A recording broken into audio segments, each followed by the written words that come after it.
எடுப்பெடுத்து அலையிறான் பாரு. என்னடா எடுத்ததுமே திட்டுறான்னு பார்க்கீங்களா? மரபு தொடர் படிக்க போகிறோம் இல்லையா? டெய்லி வந்து ஒரு 5 கொஸ்டின் முக்கியமானது 8 வாரம் சொல்லியிருந்தேன் இல்லையா? ஸோ இன்னைக்கு வந்து செகண்ட் டே. ஆறாவதா நம்ம என்ன பார்க்க போகிறோம் அப்படின்னா, கசகரணம் போடுதல் அப்படின்னா பெருமுயற்சி செய்தல். இப்போ வந்து நீ வந்து தலைகீழ நின்று தண்ணி குடித்தாலும் நடக்காதுடா அப்படின்னு சொல்லுவாங்க இல்லையா?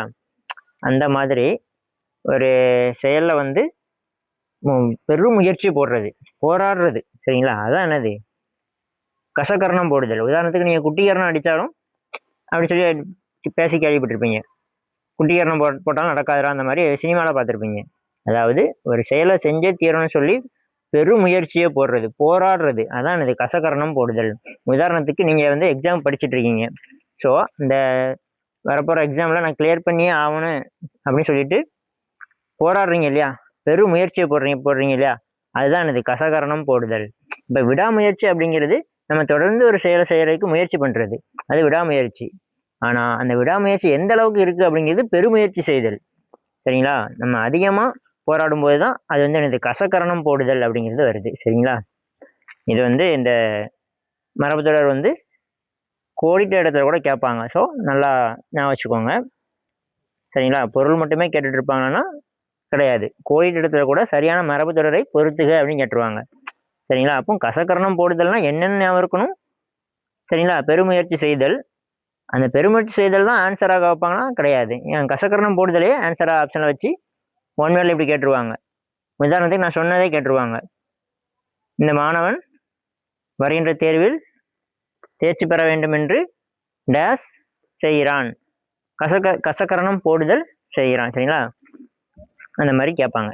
சரி, ஓகே. அடுத்து எடுப்பெடுத்தல். இது வந்து இதுக்கான பொருள் வந்து பார்த்தீங்கன்னா அரியதை முயலுதல். அதாவது வீட்டிலலாம் நீங்கள் வந்து நிறைய பேர் சின்ன வயசு திட்டு வாங்கியிருப்பாங்க.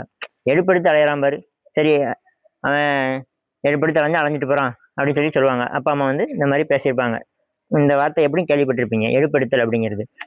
ஆக்சுவலாக அதுக்கான மீனிங் பார்த்தீங்கன்னா அரியதை முயலுதல். ஒரு விஷயத்த வந்து எல்லாரும் அது செய்ய முடியாது, கஷ்டமாக இருக்கும் அப்படின்னு சொல்லக்கூடிய ஒரு விஷயத்த வந்து நம்ம வந்து செய்வேன் சொல்லிட்டு நம்ம முயற்சி பண்ணுறது தான் என்னது அரியதை செய்கிறதுக்கு முயலுதல் தான் என்னது எடுப்பெடுத்தல் அப்படின்னு அர்த்தம். சரிங்களா?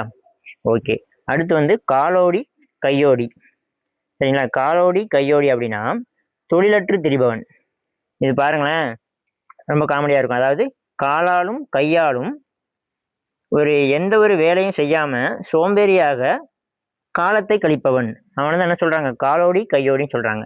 சிம்பிளாக சொல்லணும்னா வெட்டி பையன். சரிங்களா? அந்த வெட்டி பையன் சொல்லி இனிமேல் யாரையும் திட்டக்கூடாது. நீங்கள் காலோடி கையோடின்னு டீசெண்டாக பேசிட்டு வாங்க. சரிங்களா? ஆனால் ஒன்று, எக்ஸாம் படிச்சுட்டு இருக்க நீங்கள் வந்து வெட்டி பையன் கிடையாது. சரிங்களா? என்னன்னா நீங்கள் வந்து இன்வெஸ்ட்மெண்ட் பண்ணிட்டு இருக்கீங்க. உங்களோட காலத்தையும் நேரத்தையும் உழைப்பையும் இன்வெஸ்ட்மெண்ட் பண்ணிட்டு இருக்கீங்க. நீங்கள் வெற்றி பெற்ற பிறகு உங்கள் பரம்பரையே நல்லாயிருக்கும், உங்கள் தலைமுறையே நல்லாயிருக்கும். சரிங்களா? ஸோ அதுக்காக நீங்கள் போராடிட்டு இருக்கீங்க. ஓகேவா? புரிஞ்சுக்கோங்க. ஓகே, அடுத்தது போயிடலாம். சரிங்களா? அதாவது இது 8வது வந்து என்னது காலோடி கையோடினா தொழிலற்று திரிபவன். அடுத்து 9வது இரண்டு நினைத்தல்.